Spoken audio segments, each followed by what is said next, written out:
Hi, Brian. Thanks so much. Our earthquake coverage continues right now. This is CNN Breaking News. Hello, and thank you so much for tuning in this afternoon. I'm Monica. We're at CNN World Headquarters in Atlanta, and I want to welcome our viewers from not just here in the U.S., but around the world as we are simulcasting this hour. Here is the latest on the breaking news we're following out of Northern California. A strong earthquake rocked the San Francisco Bay Area very early this morning. Here's what we've learned so far. The 6.0 magnitude quake, it hit about 6 hours ago, or a little less than 6 hours ago at 3:20 a.m. local time. That's the Pacific time zone. And it jolted people from their beds, woke them up. This was centered about 6 miles from Napa, California, and about 51 miles from Sacramento. Now, several fires broke out right after it hit. There are also reports of damaged buildings, ruptured gas lines, water mains. Even historic buildings had damage, like the Napa County Courthouse. There are several damaged homes as well, including 4 mobile homes we've learned are just destroyed. Napa officials say rescue teams are being deployed. It's an all-hands-on-deck kind of situation there. Some people were reportedly trapped in their homes. At least 87 people have been taken to the hospital. Most, we're told, have just minor injuries, but we are hearing of at least 3 major injuries. I want you to listen to the quake as it was captured on a family's in-home security system. Watch this.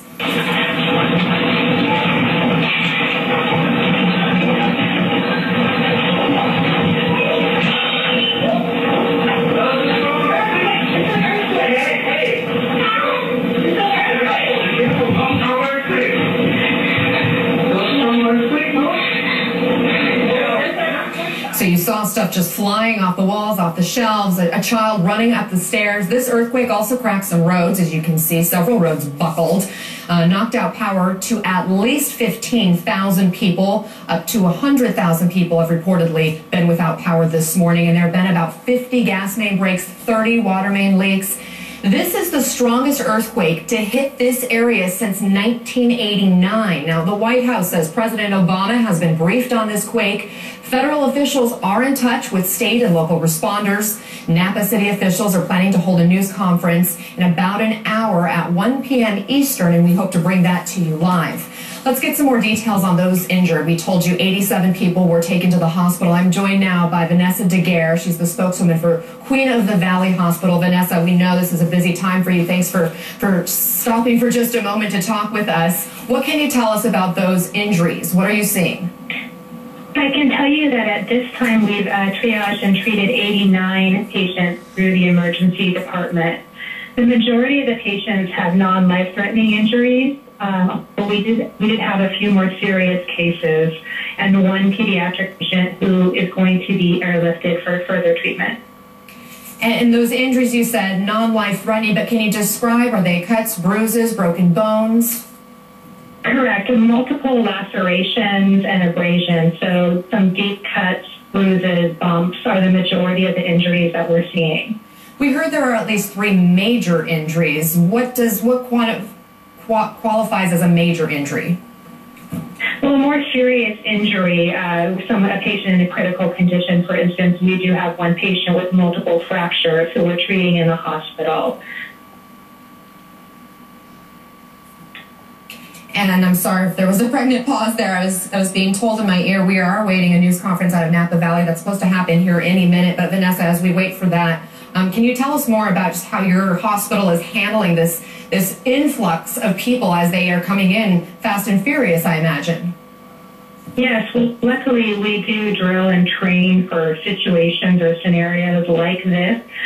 So moments after the earthquake occurred, we began to pull together our disaster response team so we were prepared to see patients as they came in. So as you've probably seen from your footage, we do have tents up in front of the ED.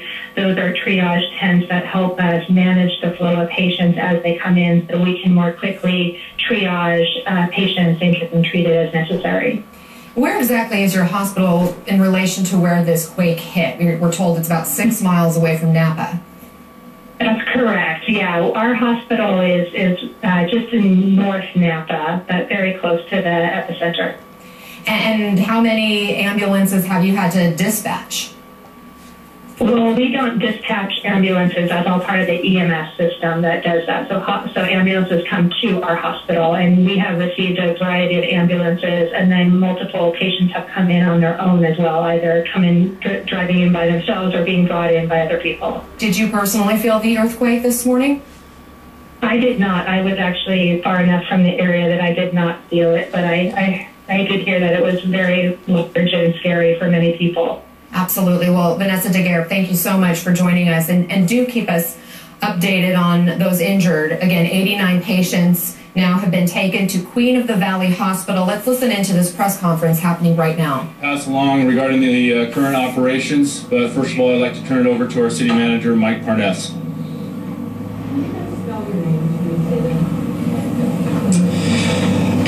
That's Randolph, R-A-N-D-O-L-P-H.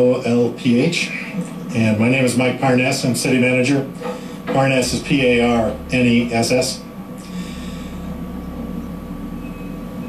So I'll start. Just wanted to announce that in response to the emergency that occurred early this morning, we have activated our emergency operations center, and effective at 7:59, we declared a local emergency. The county, I believe, has taken a similar action. We have brought in all available forces in the workforce to come in to assess damage, provide services. The work is underway. We're busy now surveying all of the various complaints that we've received and establishing priorities. We brought a number of resources in this morning to talk to you. Why don't I introduce John Callanan, who's with the fire department, who is also handling the operations this morning. He can explain what we're doing in terms of responses, and then we have some of the other technical support from police, public works, and other departments if you have questions. Mike, if you don't mind real quick, what does the declaration, the emergency declaration mean for you? What do you get for that? The declaration states that we have an emergency. It means that we have exhausted our local resources. We need more help than we can from the outside. We're asking the governor, both the county and the city are asking the governor to declare a state emergency so that we can access resources through the State Office of Emergency Services and perhaps beyond. So it's simply a declaration that determines that we need help and that it's serious. We will be submitting with that declaration an itemized list of the types of damage and needs within the next couple of hours. Has the governor replied to that? We've not had communication. We just made the declaration about an hour ago. So we expect that will occur in the future. John? Good morning, John Callanan, C-A-L-L-A-N-A-N. Obviously, as the fire chief pointed out, the earthquake occurred. We had multiple structure fires that we've been dealing with, a total of about 6. In one of those incidences that involved approximately 6 mobile homes together, so that was one single incident. All 4 of the 6 are completely damaged. The other 2 have suffered some major damage. Additionally, we're still in a phase of evaluating the buildings out there to know exactly what we have and what we need to, where we need to place our priority resources. We have a total of 4 strike teams from local government from the area that are in here helping us out. As was mentioned by the city manager, where our resources are exhausted as far as quantity of on-duty personnel. So in these situations, as happens state and nationally, we call in outside resources for that help. We've had in the neighborhood of, we have right about probably 100+ gas leaks, power lines down. Medical calls are in the neighborhood of about 80+ at this time. The Queen of the Valley Hospital has been inundated with patients, all related to the trauma-related incidences after the earthquake. One major incident of a fireplace falling on a young child, a young person, is in critical condition, has been flown out for a neuro center. Our crews, again, are still, we're trying to catch up with the calls. We have a significant backlog of calls. We also additionally have resources from the California Office of Emergency Services on hand, local fire agencies with rescue crews. The specialized urban search and rescue crews are en route here, plus some that are physically in town now. That's about all I have. The Public Works Director is going to come up and talk about the infrastructure issues and go from there. I do not. I'm sorry. I know it was a pediatric, and I do not know the age. I'm the operations chief at the Napa Fire Department. Is that the only serious or critical injury? There were 2 criticals that I'm aware of, and 2 other criticals, and I don't know the exact nature of them. I'm going to assume this is all trauma-related injuries from falling debris, etc. Is there anybody missed? Have you seen anybody you think might... We have no reports of anybody missing at this time. Do you feel the dangerous paths as far as gas leaks and power lines? Have you identified all those in the city? I'm sorry, can you repeat that? Have you identified all the gas leaks and power lines down in the city? Do you feel like that dangerous paths? No, I believe we are still getting calls of that nature. PG&E is being very aggressive, working closely with us to identify and isolate any known leaks. But as people come home, they get up, they get moving, that's when we're starting to get more calls of this. Additionally, we haven't really seen any aftershocks of significance. We've had some, I understand 2 of them in the 3-point-something range, but they're anticipating up into the range of 5+ for aftershocks. So, and I haven't felt them yet. Chief, a lot of people out there just looking at the buildings, especially in downtown where there's some rubble. Any word to them about the danger of getting too close? Oh, yes, please stay away. We've done our best, and we're still working on isolating those areas and taping them off. We've tried our best to close down downtown and those areas, that buildings that are obviously damaged. We have teams of inspectors, building inspectors, which again the Public Works Director will get to, that are going to go out and evaluate those items. But you know, it's the common sense side. Please stay away from the buildings that look like they're leaning. If people feel at this point, what's your recommendation as far as where they can go, what shelter? There's a shelter in place at Napa High School for now. Maybe call a friend, go to a friend's place. Generally, if you don't smell gas, you're probably safe. So. Can you give us any estimate of when power will be restored? Just spoken to PG&E to get a sense of just how long this could take. I do not have an idea of that. Would it be the building officials that maybe have a better idea of how many overall structures have been made? Yes, and again, we're in the middle of assessment. I'm going to go ahead and let the Public Works Director come up and speak to that and the status of the buildings. Okay? Talk a little bit more about the bubble homes. Did you say 2 were destroyed? No, total of 6. 4 completely destroyed, 2 others damaged, and that's on one incident. In another incident, there was another structure fire at a mobile home that is destroyed as well.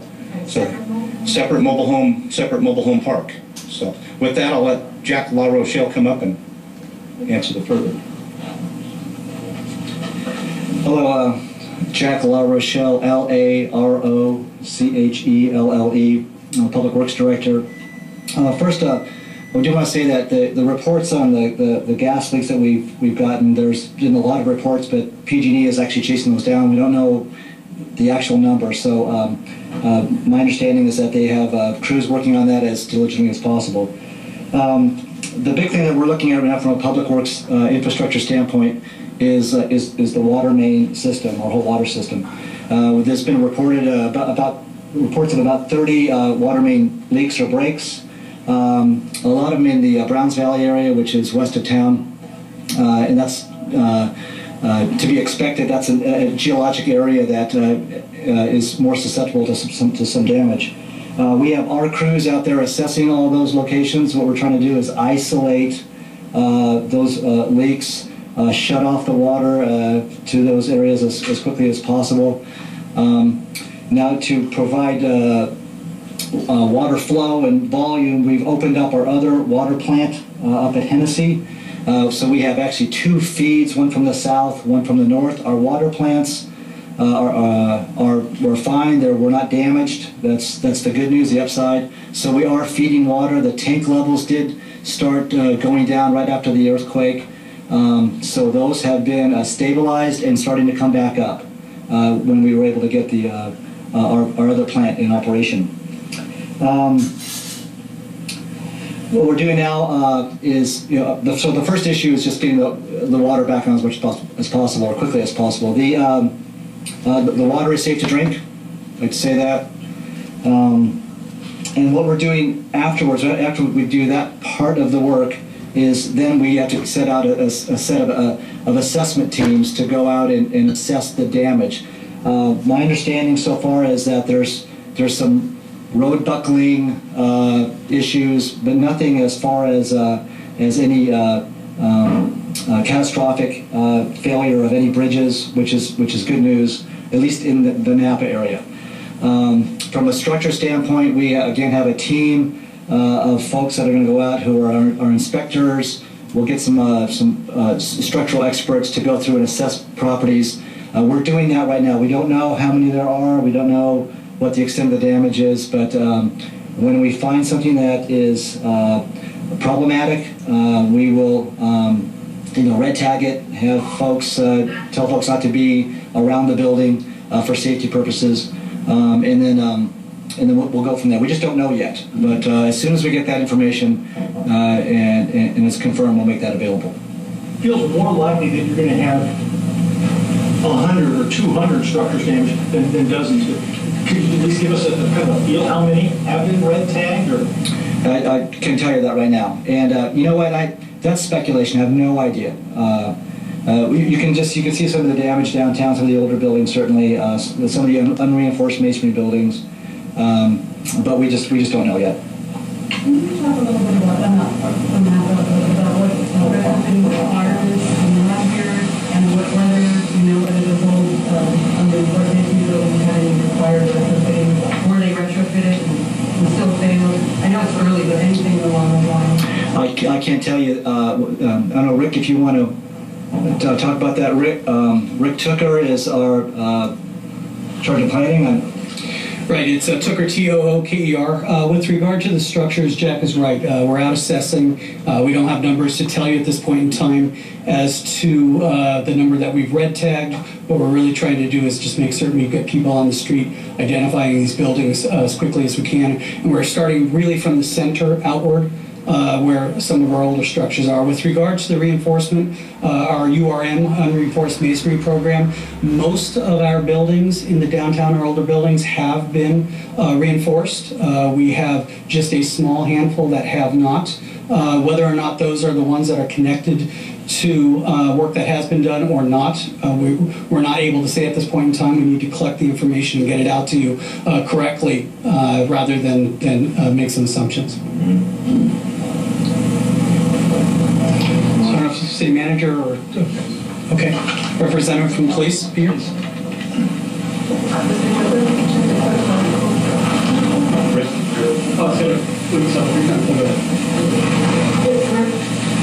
Those reinforced that program, over how much time were they those reinforcements? 3 times or 3 ago? They varied. I mean, of the URMs that we've had, there have been improvements made to these buildings over time. Some have been as recently completed as recently as the last 18 months, and others have been done several years ago. So it really just it varies. It's a requirement? It is a requirement. So when will this happen? The deadline has come and gone, and so as a result, those very few that have not completed their reinforcement, we've been actively pursuing that by working with them. But like I say, I don't want to draw a conclusion to any of those structures relative to the damage that's out there now. We just don't have enough data to tell you. I'm the community development director. So, Steve Potter, P-O-T-T-E-R, from the police department. I'm the operations captain there, and I would just like to say that our 911 system and all law enforcement public safety systems are operating as normal, but enhanced because of this event. I think we have relative calm in the community because of I think a lot of that had to deal with the overwhelming response that we had from our 911 staff, our police officers, and our firefighters who live here in town, who came in without having to be called in. So with that said, we are working on security in the downtown area, some of the shopping centers. We will have for several days a high police presence, and that's to provide service to and citizens of town as well as the business owners. Right now we have some street closures downtown from Sostel Avenue to Jefferson Street and from 3rd Street to Main. A lot of that is due to the broken glass that's downtown, the damage to the buildings, and the potential for further damage to take place. The Napa Sheriff's Department is taking care of security at the courthouses as well as the county administrative buildings and at the Department of Corrections. We are very thankful for the community. We've already received a lot of donations as far as lumber to board up windows, so that makes our job easier. We've been responding to a lot of alarm calls. When those buildings are secured, it makes it that much easier for us. It helps us provide other service to the community. So, any questions? Sir, can you say how many 911 calls you've received? I have no idea, but the system was maxed out for a short time, which is typical. Several years ago, we had an earthquake about 5.2, I believe. At that point, we went through that. It wakes people up, and they call. What was the chief emergency? Just people reporting there was an earthquake? They reported it's an emergency. There were gas leak issues. There were fires. There were a whole host of things that people were calling about that were brought on by this natural disaster.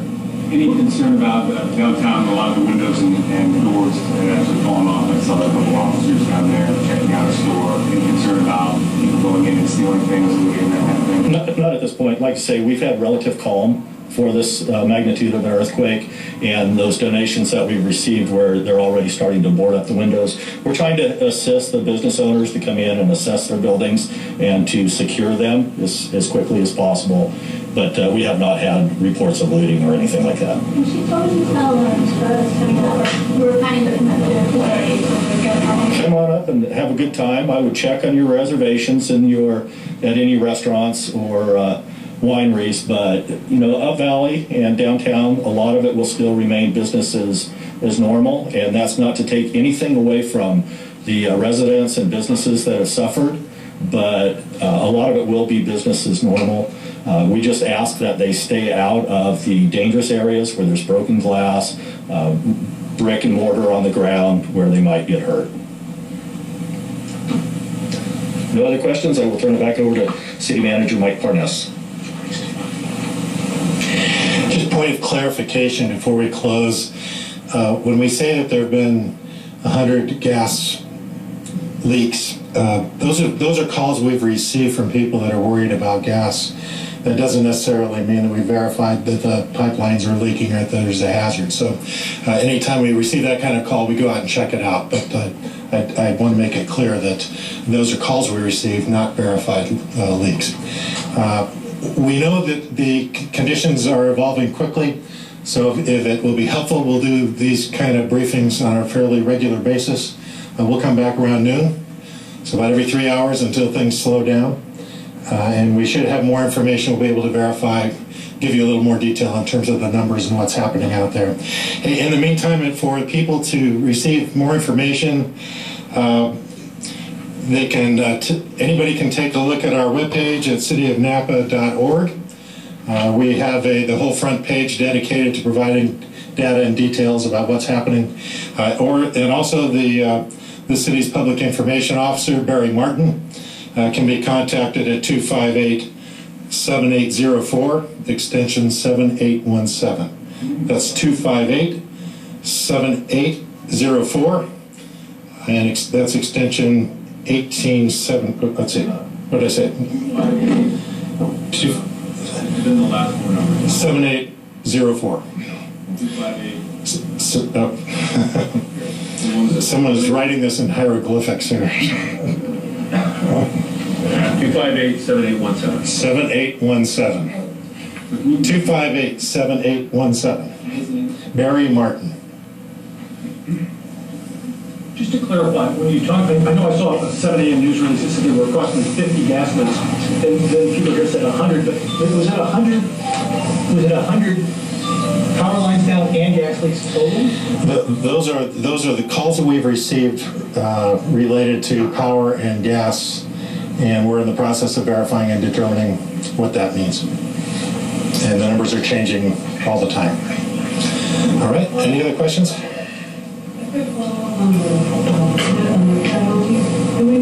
from the mobile home fire? I know we may not know too critical, but do we know what there were injuries from that fire? With my understanding, the injuries, the serious injuries, were due to falling debris. I don't believe they were related to the fire in any way. That's correct. All right, thank you.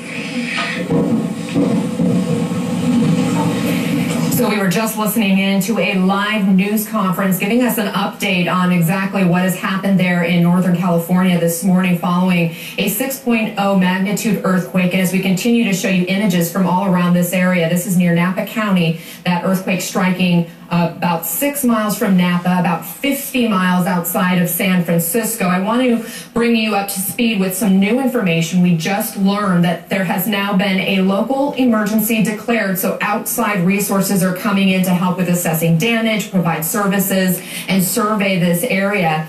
We heard from the operations chief for Napa and the fire department there, who talked about more details on those injured. It appears the most serious injury involves a child who was crushed by a fireplace that fell. That child, we don't know an age or a gender, but was taken to a local hospital, had to be airlifted for, as he said, some neuro injuries. So assuming that a head injury of some sort. 3 people total with critical injuries, but nobody reported dead and no reports of anybody missing. However, there is a lot of damage that's still to be assessed. 100+ gas leaks, thousands of people without power. So we are going to stay on top of this story as we learn new developments, and we will bring those to you. We're going to take a quick break and come back with much more as we continue to follow this breaking news.